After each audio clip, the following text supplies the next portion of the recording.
Federal constituency, and I'm from Kano State, Mr. Speaker. Mr. Speaker, we talk about the fight against corruption every single day.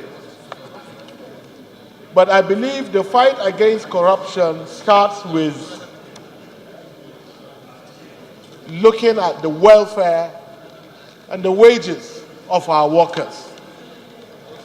Mr. Speaker, I can assure you that there is no worker that can live on a wage of 18,000 naira monthly.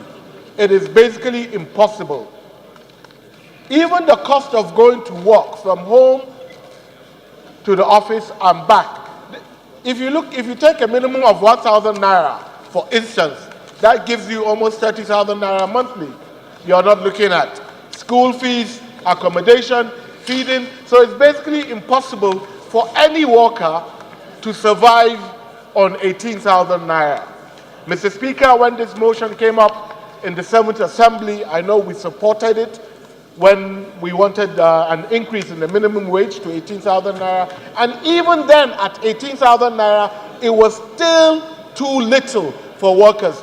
I can remember at that time, Mr. Speaker, I think we were even looking at 50,000 naira for minimum wage. So it's basically impossible for anybody to survive on 18,000 naira. If you have a wife, let's say, and 3 kids, it's basically impossible for you to survive on 18,000 naira. And if indeed we want to fight corruption, Mr. Speaker, then we must tackle it from the welfare and the wages. We must look at the welfare and the wages of the worker and make sure that he has a realistic wage, a living wage, not an unrealistic wage.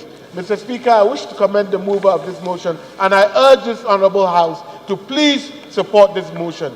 Yes, we must have an upward review of the minimum wage. 18,000 naira is absolutely ridiculous. It is too small. And Mr. Speaker, if I may make a recommendation, we should be looking at nothing less than 50,000 naira as the minimum wage. Thank you very much, Mr. Speaker.